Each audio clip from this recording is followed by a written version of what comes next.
3.8 volts.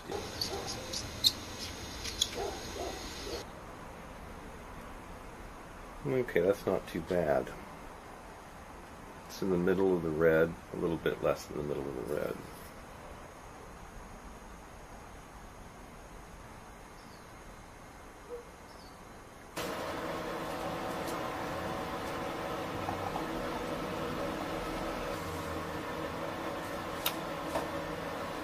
As you can see, this battery shows it's got about 1,000 cranking amps. The battery restoration. Chapter 1. Lead-acid battery general information. In the average lead-acid car battery, golf cart battery, or variations like sealed batteries, the standard electrolyte solution is 35% sulfuric acid and 65% distilled water. My belief is the acid works on the lead in the plates and causes electricity to be released when demanded. When this release occurs, it leaves behind a sulfation layer. If the battery is charged up within a short period of time, this sulfation layer is converted back into acid by the electricity applied to the battery. So the common belief is that if you leave your lights on or drain your car battery, a soft sulfation layer is formed, and this can be restored by jumping the car and having the alternator charge up the battery and remove this sulfation layer.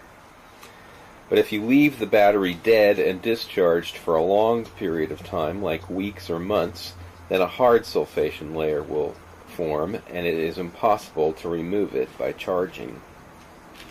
Each cell in a lead-acid battery that is full capacity will be slightly over 2.1 volts DC. So if you count the cells and it's 12 volt, it will be 6 cells. The battery voltage will drop as its capacity is used. Most of the starting problems in a car are because the battery posts are dirty, and getting a good connection will cause your car not to start.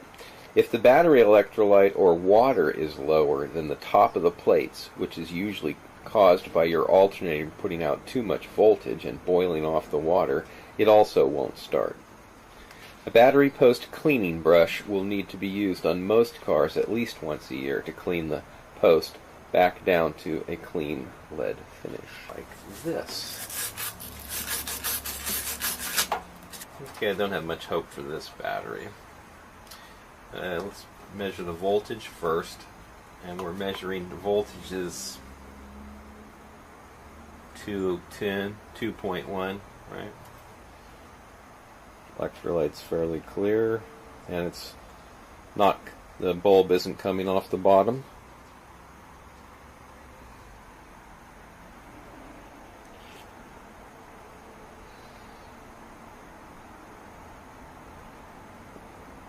There, it just came off the bottom slightly, but you can see it's not even close to being in the red. This battery is dead as a doornail.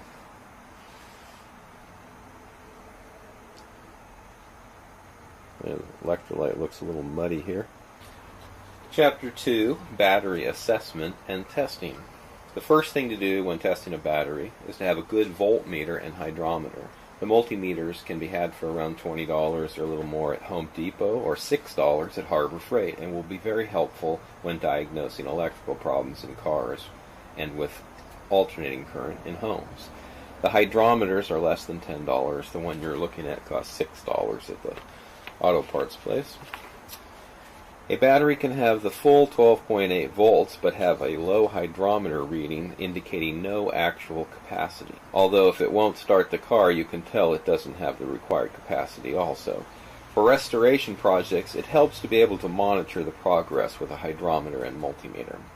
First check the voltage, and then check each cell with the hydrometer levels, and clean the top of the battery and clean the battery post so you get a good connection with the charger. Look for cracked cases, bulged cases, indicating the sulfation has pushed the plates out and deformed them. Pop the caps off the top of the battery and examine the electrolyte levels.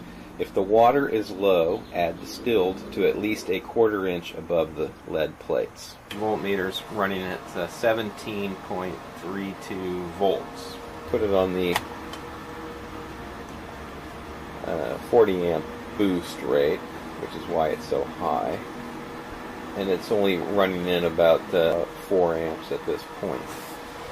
You can see it starting to equalize and boil the electrolyte off though, and some of the cells are not doing anything and others are starting to function. A lot of times it'll take hours and hours before you can start it to even get going.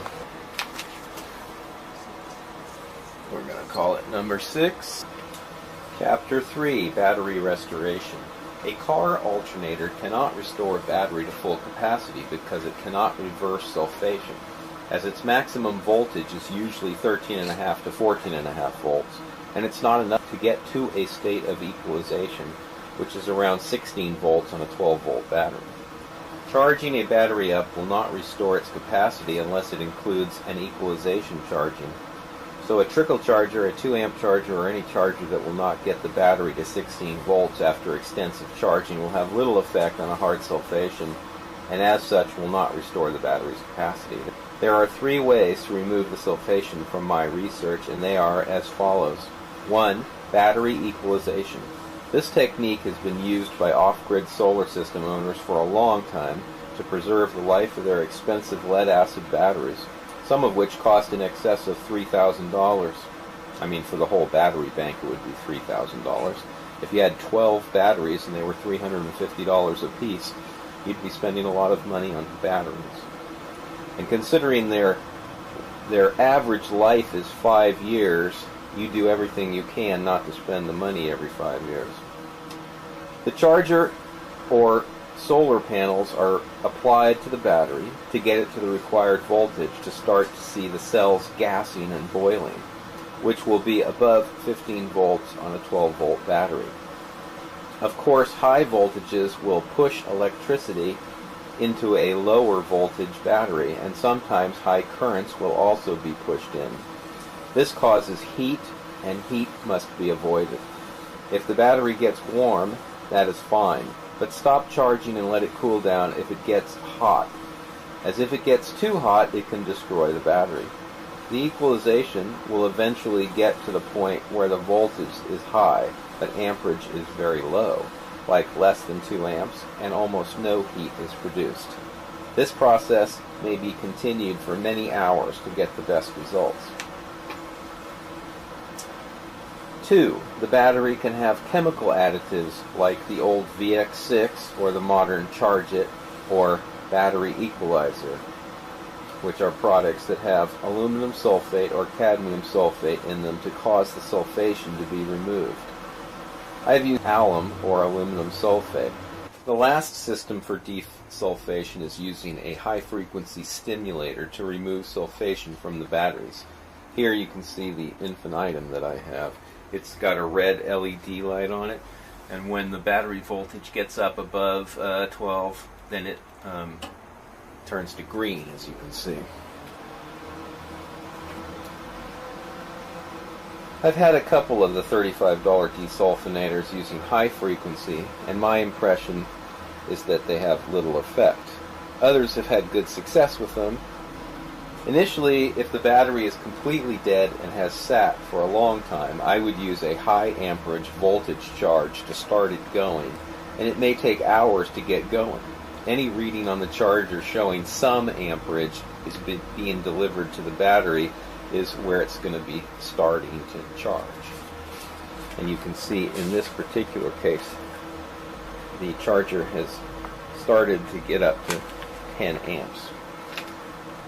If it won't take a charge, I would use jumper cables to a good known battery and start the charger charging for 15 minutes and disconnect it and see if it will start charging on its own.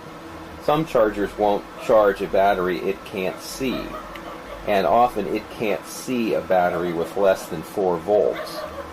Once it starts charging, I would lower the amperage setting and let it go for 8 hours or so and see what voltage it will eventually get up to and what the hydrometer readings it gets to for each cell are. I would take my dead battery and charge it up initially to as high as it will go, and then do 2 cycles where I discharged it down to 10 volts and recharged it to get as much of the sulfation converted as possible. After it has been restored to its best possible state through the cycle, the voltage should get to around 12.8 volts, and the hydrometer should get to about 1250. And a testing on the car will show if its capacity is okay or not. I mean, you should be able to start the car easily. You can see the Harbor Freight's fairly accurate. They're both 1691 and 1697. 6 here that was dead as a doornail is that it did not come back to life completely. As you can see, the voltage here is 12.99, which is almost 13. It's been sitting for several days, and it hasn't come down less than that, so that's pretty good. But voltage doesn't mean everything. The hydrometer shows that the level's at just in the green, which is also pretty good. And it tests like that pretty much straight across. But we're going to show you what the cold cranking amp draw is. Okay, here we have the cold cranking amp draw. As you can see, it's close to 13 volts, and when I put the draw on, it goes down to 200. Well, 200 is not going to start a car, ever. So it doesn't matter if the voltage is up at 13, you know, although it just took the surface charge off. But if it'll rest at 13, that doesn't mean anything. If the capacity isn't there, it's not going to start a car. You need about 600 to start the car.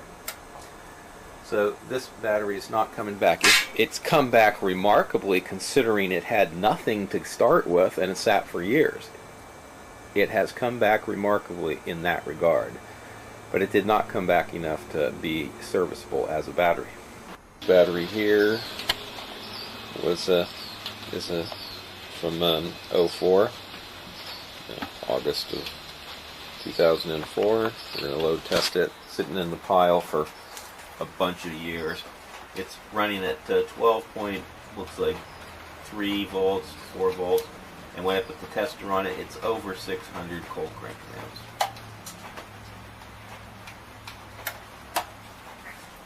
So that's good.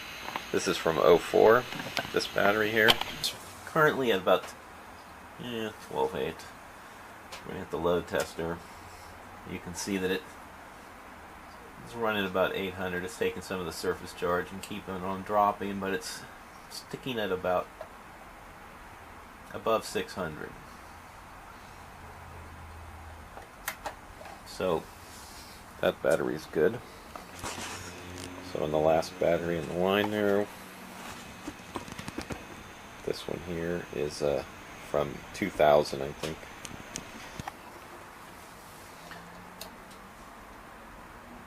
So you can see it's staying up at, well, it's dropping a little bit, but it's around 600. This is enough to start the car.